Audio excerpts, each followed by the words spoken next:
राधे राधे मित्रों आप लोग राधा कृष्ण के अपकमिंग एपिसोड में देखेंगे कि यशोदा अष्ट सखियों से कहती है सारे कार्य तो तुम सब सखियों ने अपने माथे में ले लिया है, हमें भी तो कुछ करने दो। तो ललिता कहती है जब हम सब हैं तो आप घर के कार्य क्यों करेंगे, हम हैं ना, सब काम हम कर लेंगे, आप विश्राम कीजिए। तो कृतिदा कहती है ये कार्य हम तो मन बहलाने के लिए कर रहे हैं, तुम सब ने तो हमारा सारा कार्य ही कर लिया है। तो यशोदा कहती है तुम सबका भला हो हमारी इतना सेवा करने के लिए। तो ललिता कहती है हमने तो कुछ भी नहीं किया है, ये सब तो राधा के कारण हुआ है, राधा चाहती है कि आपको कोई समस्या ना हो। तो यशोदा सोचने लगती है कि राधा यहाँ नहीं है, तो कृतिदा से राधा का और कृष्ण की विवाह की बात चलाती हूँ, क्योंकि मुझे अब पूर्ण विश्वास हो गया है कि मेरे कान्हा के लिए राधा से अधिक योग्य और संपूर्ण कन्या तो कोई ही नहीं हो सकती है। फिर आप लोग आगे देखेंगे कि अष्टासुर महाराज कंस से मिलने आता है, किंतु सैनिक उसे कंस से मिलने से रोकते हैं। तो अष्टासुर सारे सैनिक को धक्का देकर द्वार तक पहुंचता है। तो अष्टासुर को रोक लेती है और कहती है तुम इस समय महाराज कंस को आकुल नहीं कर सकते हो, वो अभी तपस्या कर रहे हैं। तो अष्टासुर कहता है किंतु महाराज कंस से मिलना अति आवश्यक है।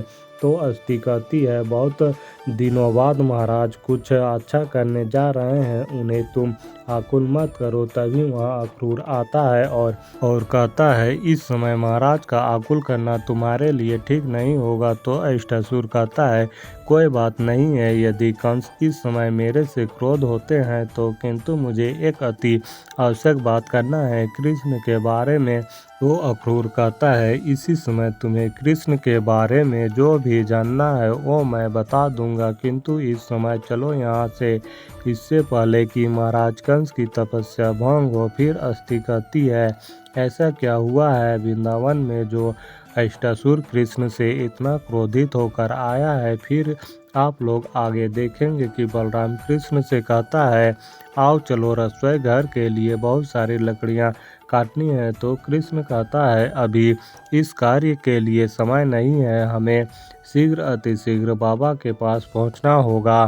फिर आप लोग आगे देखेंगे कि यशोदा कृतिदा से कहती है राधा कितनी बड़ी हो गई है ना, देखो तो हमारा कितना ध्यान रखने लगी है, सारे काम को कितनी कुशलता से संभाल ली है। तो कृतिदा कहती है सत्य कहूँ तो वृंदावन की वायु में ही कुछ चमत्कार है, आपसे तो कुछ अधिक ही मोह हो गया है। वैसे भी मुझे राधा की ये व्यवहार बहुत अच्छा लग रहा है। ये सब बातें राधा खिड़की के पीछे से सुन रही होती है और कहती है यही सही अवसर है, कह दीजिए अपने मन की बात मैया को। तो यशोदा कृतिदा से कहती है राधा कितनी सुंदर और बुद्धिमान भी है, उसके विवाह के विषय में कुछ सोचा है। तो कृतिदा कहती है राधा की विवाह वो तो अभी बहुत ही छोटी है, मुझे नहीं लगता है कि राधा अभी विवाह के लिए सज है, वो तो अभी बहुत ही नासमझ है। तो ललिता कहती है राधा तो बहुत बुद्धिमान है, हमसे भी अधिक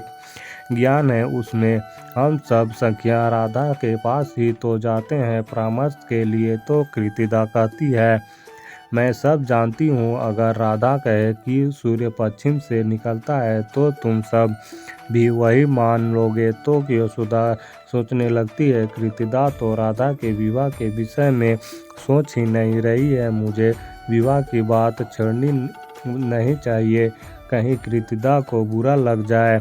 फिर आप लोग आगे देखेंगे कि अक्रूर अष्टासुर से कहता है कहो अष्टासुर क्या जानना चाहते थे कृष्ण के बारे में। तो अष्टासुर कहता है महाराज कंस ने कहा था मुझसे कि कृष्ण संपूर्ण गौ जाति को कभी हानि नहीं पहुंचाएगा, क्योंकि वो एक ग्वाला है, किंतु कृष्ण ने जानबूझकर अपने बांसुरी से एक ऐसा धुन बजाया कि मुझे वृंदावन से भागने का सिवाय और कोई विकल्प नहीं था। इसलिए मुझे महाराज कंस से ये जानना है कि उसने मुझे सत्य कहा था कि कृष्ण किसी भी गौ जाति को हानि नहीं पहुंचाएगा। तो अक्रूर कहता है महाराज कंस ने कुछ असत्य नहीं कहा तुमसे, किंतु मैं खुद आश्चर्यचकित हूँ ये सब सुनकर कि उसने बांसुरी की धुन ने तुम्हारी पीड़ा दी, वो भी इतनी कि तुम्हें वापस लौटकर आना पड़ा। तो अष्टासुर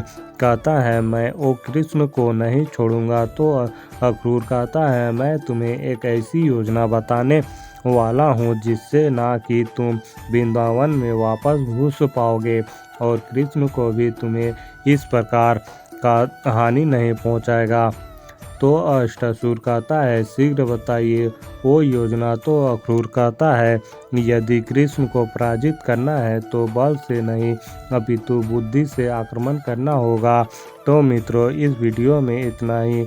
मित्रों आप लोगों को और भी आगे बहुत कुछ देखने को मिलेगा। तो मित्रों जल्द मिलता हूँ और एक नई वीडियो के साथ। तब तक के लिए राधे राधे।